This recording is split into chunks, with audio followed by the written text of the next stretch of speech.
Wednesday, it's 12:30, and here I am back from Glastonbury. I'm kind of, if I'm normally like a 10 out of 10, I'm probably maybe an 8 or 9 out of 10 today, because it takes a little while to get over the lack of sleep at Glastonbury. But anyway, here I am today, probably most people's 12 out of 10.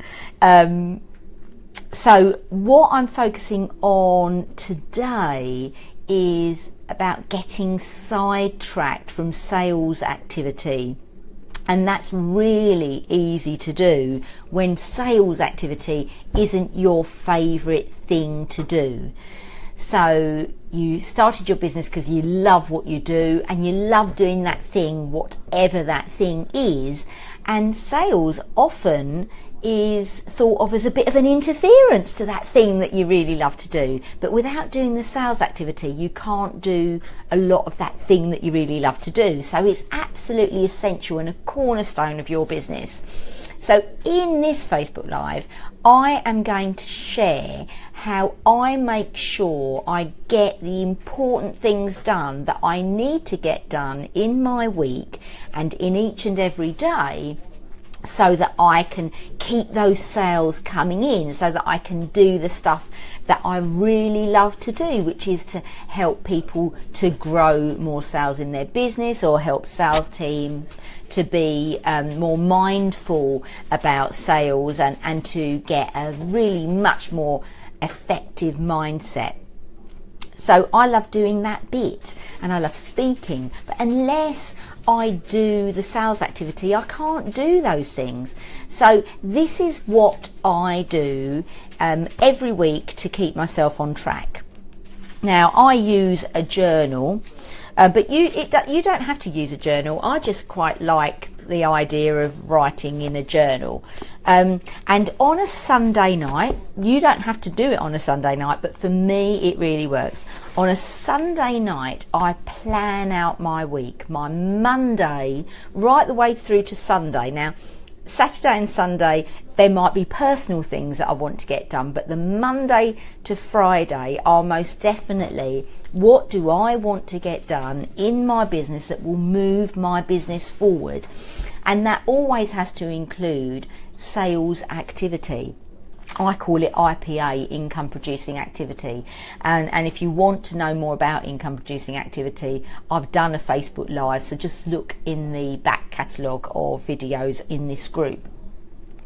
So I think about what are the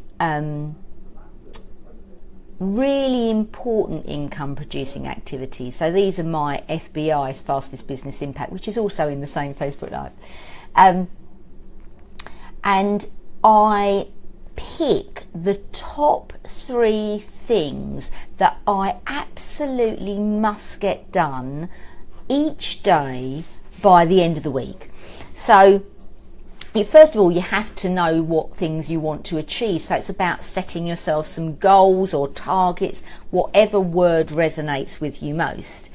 And it might be that there are some follow-up calls to do, to maybe some proposals you've done, or maybe to write some proposals, or maybe to attend networking events, or to connect with people on LinkedIn, which is another form of networking. It could be writing blogs, or it could be social media posts, or creating some PDF downloads. Anything that attracts people to you, that starts a relationship, nurtures a relationship, and makes that relationship into a client or customer, is really great activity. So I have decided what I want to get done by the end of the week, and then I kind of space it out. So what do I want to get done on Monday, then Tuesday, then Wednesday, and so on throughout. And I just do a plan that is just the important things, just the key things that if I don't get anything else done, I get those things done. And I really always advise that they are 3 main things. So never go beyond 3. It doesn't mean that you're only going to do those 3 things, but it means that your priority is on those 3 things.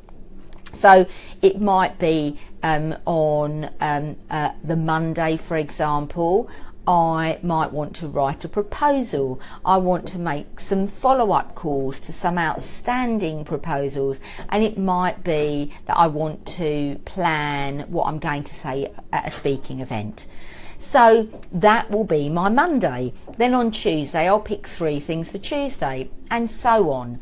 And then on the Sunday night, when I've planned which are the 15 most important sales activities, some of them will only take 10 minutes, some of them may take an hour or even 2 hours. It doesn't really matter. That's why I kind of space it out depending on its urgency and the time it's going to take to do it. And then when I've done that, I've got my 3 key things. I put in my journal Monday and the date, and then I put my 3 things at the top of that list, and then underneath that I put any other activity that I want to make sure that I do on Monday. And then I start my Monday morning knowing exactly what I'm going to do. I know exactly what I'm going to focus on. I can hit the ground running as soon as I get to my desk. And every time I do an activity, I cross it off and that's done. Or if I don't get around to doing it, I put a little arrow and move it to Tuesday. But I don't put my tasks for Tuesday in my journal until I get to the end of Monday, because things happen each and every day that might change my plan for Tuesday. So even though I've done the overall one Sunday night, it's really flexible. So I get to the end of the Monday and I write any kind of notes below my list.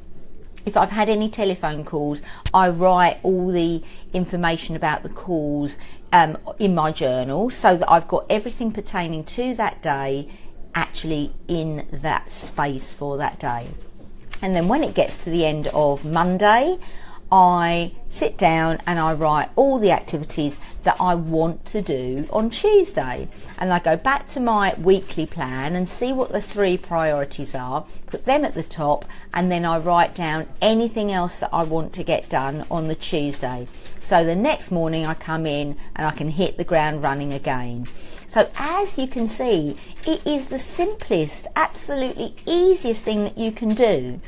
And all you need to do is just to decide, and I do it on a Sunday because that works for me, but you can do it on a Friday at the end of the day, you can do it in the middle of the week, you can do it whenever you want, whenever you've got the space to think, what do I want to get done in the next 7 days? Because it really doesn't matter.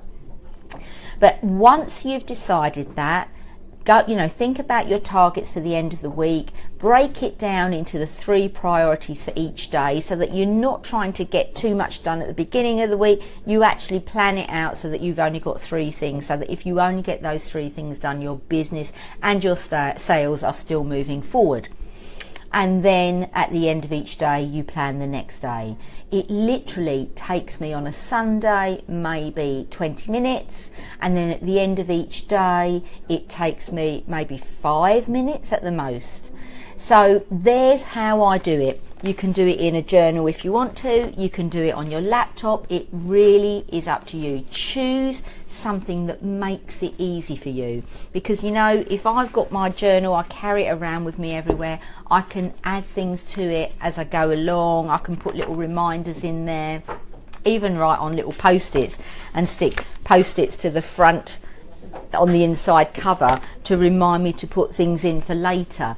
So there you have it, the Lee Ashton way of planning my week. And if you're interested in the kind of journaling that I do, check out bullet.com, because that's the system that I follow.